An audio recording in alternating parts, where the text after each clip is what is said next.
We have working for you here on a Football Friday, and we begin with the game yesterday, postponed, as you know. Oh, look, Joey Galloway is up early this morning, and so is Paul Finebaum. We got you covered from every possible direction. Let's take you to the scenes in New Orleans yesterday. The game, of course, postponed by unimaginable circumstances in so many different ways for so many different reasons.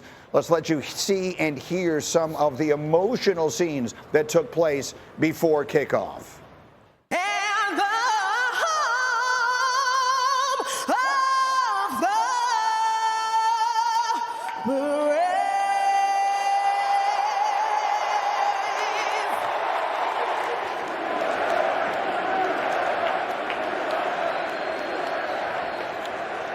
You get the sense of what it was like in that stadium. Then we go to the action, and here's where the game is decided. It's 3-3 through most of the first half, and then Notre Dame kicks a field goal with 39 seconds left. And Marcus, Georgia decides to get aggressive, and it costs them. Yeah, Kirby talked about it going into halftime. It cost them. That tackle position has been a problem. Notre Dame comes up, strip sack. And then obviously, G. Very next play. Yeah, I like taking the shot right after a turnover. It's smart. It's what you're supposed to do. You got a one-on-one matchup. You hit it for the touchdown. Riley Leonard to Bo Collins, and just like that, it's 13-3. But wait, there's more. This is the opening kickoff of the second half. Green shoes, get down the sideline, and let's roll. This is a phenomenal play. And look, usually against teams like Georgia, you need all three phases. We do that weekly on SportsCenter. This is the third phase of the game coming to fruition for the Notre Dame Irish. Jaden Harrison, 98 yards. So Notre Dame scores 17 points in 54 seconds of game time. It goes from 3-3 to 20-3. Now Georgia looking to fight back. Stockton, Cash Jones. We got a ball game here at 20-10. But late in the ball game, Georgia's offense just couldn't quite get there. 4th and 13, they're going for it. This is a moment that could have kept them in it. We're going to see a defensive pass interference. Marcus, was this a good call? Yeah, it's a good call, G. You got to make some attempt to get your head back around to the football. And obviously, this is one of those things offenses can take advantage of. It's called on Jack Kaiser. Marcus Freeman doesn't like it, but Georgia couldn't take advantage. Another 4th down play, and this time no call on the defense. Yeah, no call. I'm good with the no call. I'm good with a little hand fighting. I don't think it was anything to impute. I think Seven failed more than he was PI'd on that play. That's great defense from Notre Dame. They played it so well all day, and then they just bled the clock. Yeah. They took so much time off, including, take a look at Riley Leonard, up and over. You got to love it, G. Legs were prevalent all game. None more important than this drive where you get third down after third down after third down. Bleed 5 minutes off the clock. And that was all she wrote. By the time Georgia got it back, it was too late. Riley Leonard, Marcus Freeman, and Notre Dame are headed to the Final Four with a big win over Georgia. Just like we talked about in pregame, man. You guys continue to weave this quilt to perfection. Like, it was like this, whatever, bam. But you guys kept choosing hard, man. You kept attacking. Here come the Irish! All right, so this was an enormous win. This is probably the biggest win that Notre Dame football has had in at least a generation. And Paul Finebaum and Joey Galloway here to break it down with us. And Joey, let's start with this. Look at Paul and Joey. Hey, guys. Joey,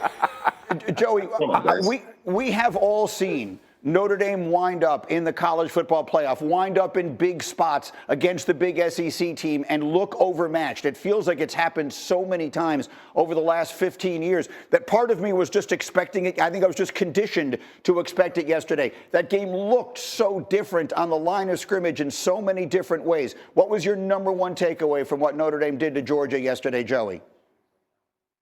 Notre Dame just continues to roll. I mean, early on in the season, they lose to Northern Illinois, and a lot of people wrote them off. And since then, the team you just saw play Georgia, that's who they've been. They've been a physical football team. They've had a quarterback in Riley Leonard that has a mentality of moving the sticks. It doesn't always make a big play. The mentality is, let's get a first down. And I think that changes things. It protects the ball, number one. It allows you to feel comfortable in third and medium distances because you feel like the more physical team, you're going to run the ball. You're okay with that. You have two great running backs. Hopefully Jeremiah Love is healthy.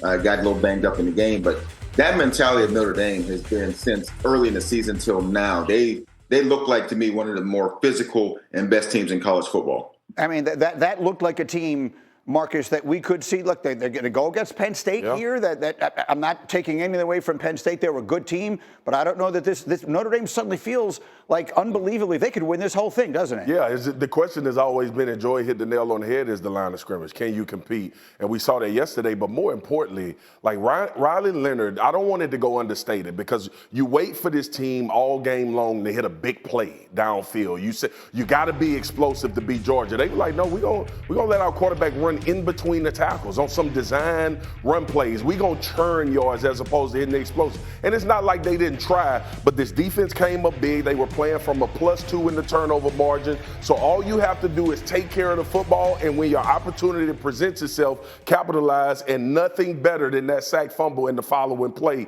you end up with a touchdown. It was gonna take that. Let's talk about that. So, Paul, that's where the entire game turns. The decision that Kirby Smart makes to try and be aggressive, 39 seconds with a young quarterback deep in his own territory right before halftime, and we see the disaster it turns into. What are the callers to your show, the Georgia callers, going to say about that decision today?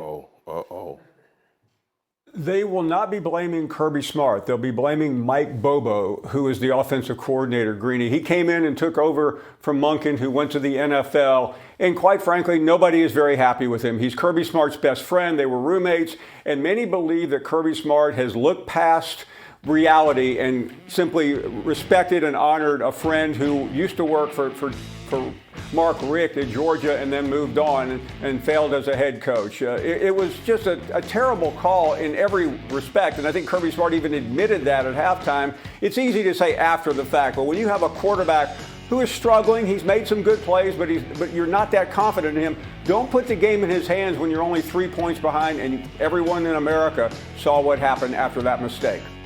Joey, what did you think of it, that decision there to try and be aggressive, 39 seconds left? We all, again, to Paul's point, it's easy looking back on it now. That's a defensive lineman. Now you ask Paul, do we want to go for it? Hey, look, Greeny, absolutely yes, let's go. There's 39 seconds left. We're losing.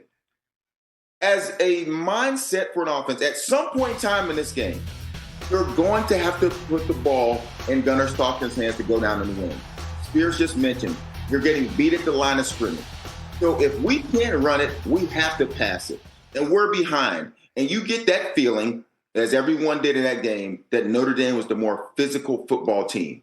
And so with 39 seconds left and a half, I think everybody's thinking, see what you can do on the first play. And if you can get some yards on the first play, then we try to do this. If you can't, then you run out the clock. But I like being aggressive, obviously. In this situation, we're losing. Let's go.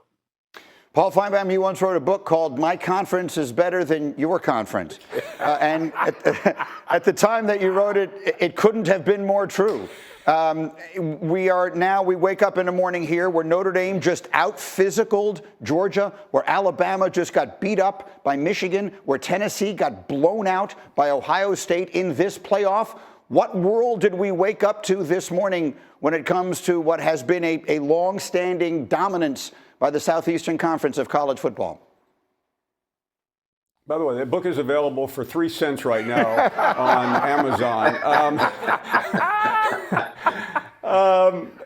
Greeny, there is a lot of schadenfreude going on in this country, and that's okay because the SEC, the big names have taken some very, very big hits. Tennessee, obviously, Alabama in a lesser game, but Georgia was the team that everyone was wrapping their arms around. And isn't it remarkable that the lone SEC team was in the Big 12 a year ago in the college football playoff? It's going to be a bloody day if you're an SEC homer, if you wave the flag.